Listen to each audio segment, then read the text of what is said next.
It's Friday, May 31st, 2024, and I'm Dave Sobel. 3 things to know today. Google apologizes for AI overview inaccuracies amid data voids and unusual queries. Enable considers a take-private deal, Barracuda networks among the interested buyers, and the booming cybersecurity industry, are solutions adding complexity without liability. This is the business of tech. Google has apologized for the rollout of AI overviews in a blog post. The company attributes the inaccuracies to data voids and people asking unusual questions. Google is working to fix the issue by limiting AI overviews for nonsensical queries and satire. The introduction of AI overviews has been a PR blunder for Google as it competes against OpenAI and other AI search startups. OpenAI is launching programs to make ChatGPT more accessible to schools and nonprofit organizations. ChatGPT EDU is designed for universities, offering improved multimodal capabilities and enterprise-level security. Nonprofits can access GPT Team at a discounted rate, and larger organizations can get ChatGPT Enterprise at a 50% discount. These initiatives come amidst recent resignations and controversies at OpenAI. Free ChatGPT users now have access to custom GPTs, data analytics, chart creation, and other features previously available only to paid subscribers. While they can use custom existing GPTs, they cannot create their own. Paying subscribers still have the advantage of fewer message limits. The controversial Sky voice has been removed, but other voices are still available on ChatGPT. And all this investment in AI may pay off just for performance. Microsoft conducted benchmarks comparing its new Surface laptop to the MacBook Air M3, showcasing better performance in Cinebench and Geekbench tests. The Surface laptop outperformed in a Handbrake TOS benchmark and demonstrated longer battery life in web browsing and video playback simulations. Additionally, Microsoft highlighted the superior NPU performance and efficiency of its Snapdragon X Elite processor. These benchmarks provide insights into the upcoming launch of Microsoft's Copilot Plus PCs. And according to Gartner, revenue from AI semiconductors is projected to reach $71 billion this year, with a 33% increase from 2023. AI server accelerators are expected to reach $21 billion in value by 2024 and $33 billion by 2028. AI PC shipments are forecasted to reach 22% of total PC shipments this year, and by the end of 2026, all enterprise PC purchases will be AI PCs. AI chip revenue from computer electronics is projected to account for 47% of total AI semiconductor revenue this year. Why do we care? Even if the AI boom doesn't result in software advancements, the advancement of processors will still be significant. I wanted to note Google and OpenAI's missteps here, Google for the obvious reasons of messing up search, and OpenAI for not finding the right balance of paid versus free in their freemium model.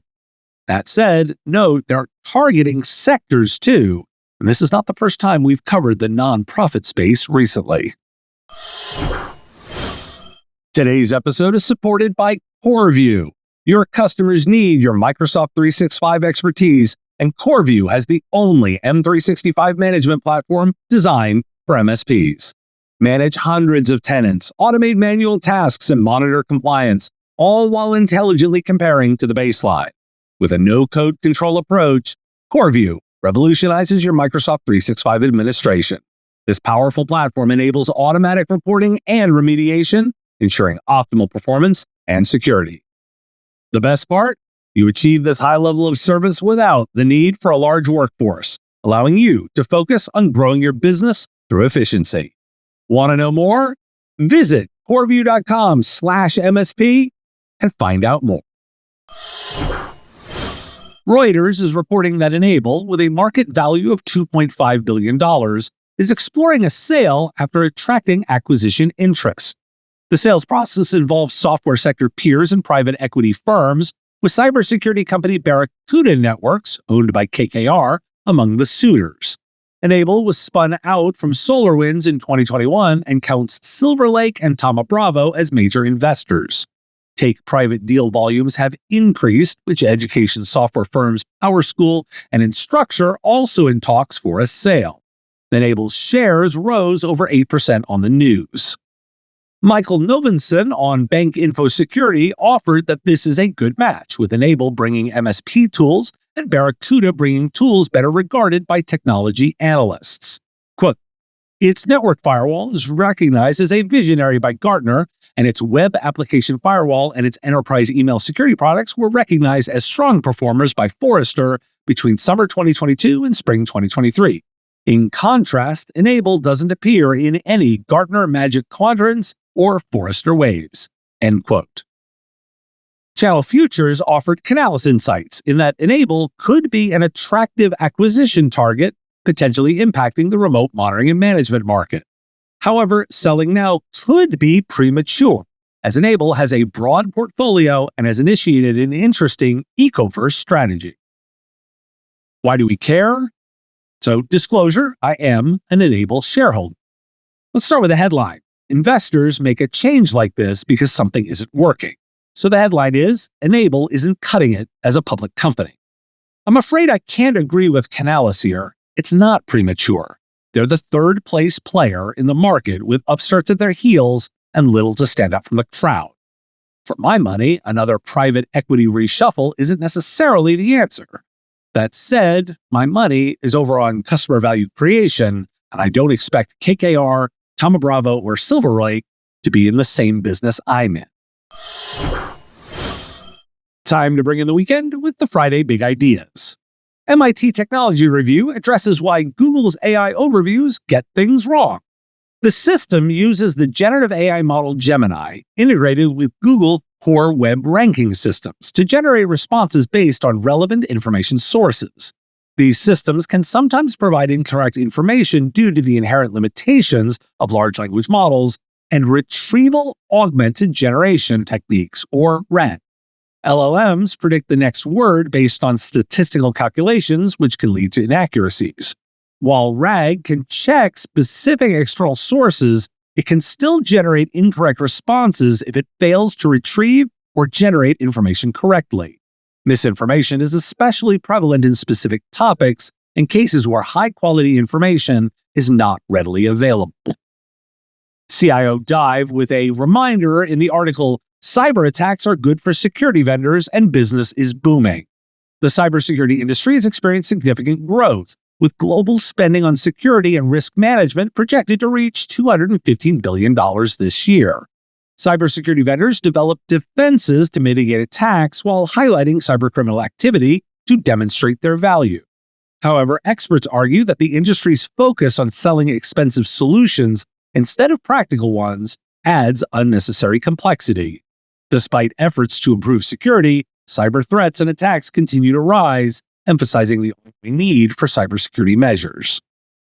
I also want to ponder runtime's future of the cloud looks nuclear. So first, some context. U.S. data center power consumption is projected to double by 2030 due to the increasing demand for generative AI. The Electric Power Research Institute predicts that by 2030, data centers could consume nearly 9% of U.S. electricity generation. Nuclear reactors offer a constant and reliable stream of electricity that can supplement other renewable sources. However, building nuclear plants in 21st century America is challenging. The White House has supported the nuclear revival, which could lead to regulatory changes. The increasing demand for data centers, especially AI workloads, is putting a strain on the power grid. Tech companies like AWS are showing interest in nuclear power, and small modular reactors are being considered. Fusion energy is also being explored as a clean and scalable option. However, fusion technology is still in the early stages and has not been proven at a commercially relevant scale. And finally, one insight into Sam Altman's firing at OpenAI? Former OpenAI board member Helen Toner explains why Sam Altman was fired, citing reasons such as his failure to disclose ownership of the OpenAI startup fund, providing inaccurate information about safety processes, and engaging in manipulative and retaliatory behavior. The board decided to oust Altman after hearing from executives who described a toxic atmosphere and provided evidence of his misconduct. Despite some employees and Microsoft supporting Altman's return, Toner believes the pressure to reinstate him stemmed from limited options and fear of retaliation. She also highlights Altman's track record of problematic behavior in previous roles. Why do we care? Learning from the Google experience is an insightful lesson on how these products work. It's recommended reading. As an IT service provider, consider for a moment if you're addressing the cybersecurity problem for your customers or lining the pockets of the cybersecurity industry, who hold no liability. If you don't have liability, you don't hold responsibility. The others I'll leave for you to ponder. All those data centers will need a lot of power. Thanks for listening. Today, National Macaron Day. It's also National Heat Awareness Day and National Smile Day. There's a bunch of combinations in that set.